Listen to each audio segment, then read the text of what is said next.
안녕하십니까? 이번 강의에서는 의료기기 판매업자가 주의해야 될 중고의료기기 유통 및 관리 제도에 대해서 말씀드리겠습니다. 이번 시간에는 중고의료기기 관리 제도, 중고의료기기의 취급 예외에 대해서 다루게 될 것입니다. 중고의료기기는 일반 의료기기보다 훨씬 까다롭게 취급되는데요.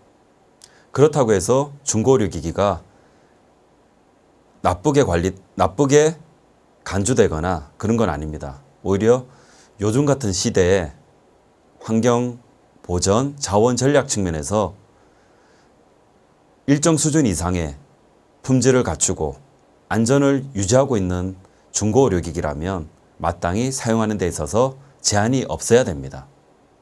하지만 이러한 중고의료기기를 사용할 때 정말 그 의료기기가 안전한지 적절한 품질을 갖추었는지는 확인을 해야 되는데요.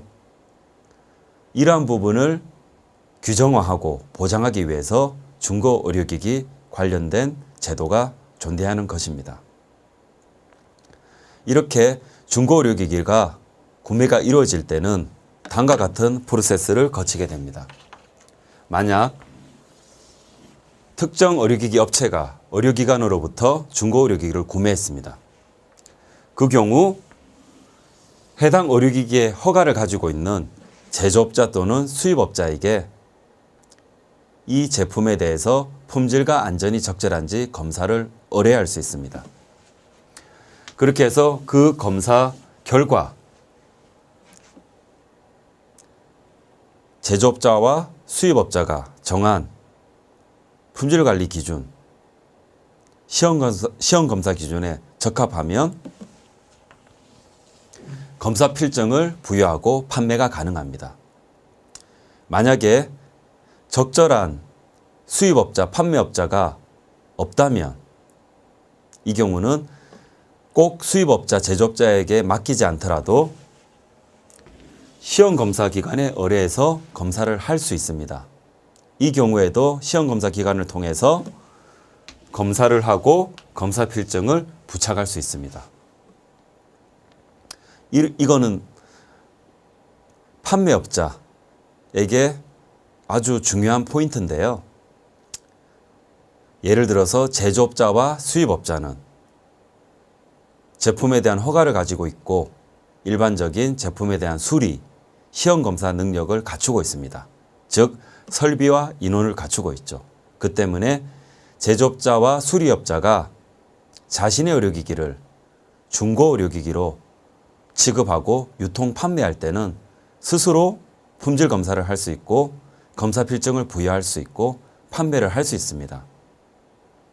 하지만 우리 판매업체께서는 그러한 설비와 인력을 일반적으로 보유하고 있지 않기 때문에 해당 의료기기의 허가권을 가지고 있는 제조업자 또는 수입업자에게 검사 요청을 하셔서 그 검사를 합격한 다음에만 중고의료기기를 유통할 수 있는 것입니다.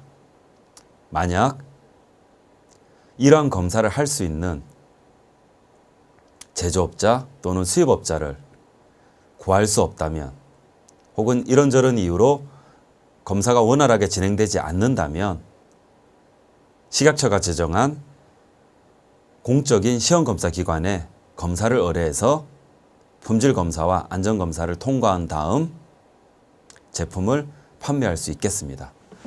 이러한 부분을 감안해서 우리 판매업체께서는 중고 의료기기를 취급하실 때 꼭 시험검사와 검사 필증을 확보하는 것을 잊으시면 안 되시겠습니다.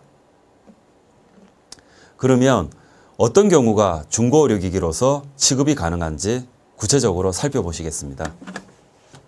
첫 번째가 제조업자가 의료기관으로부터 자기가 제도한 의료기기를 구매하는 경우입니다.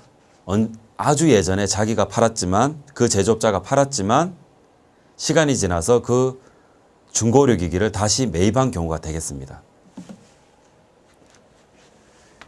수입업자가 중고의료기기를 수입하는 경우도 있습니다. 예를 들어서 유럽에서 사용하고 있던 의료기기를 국내에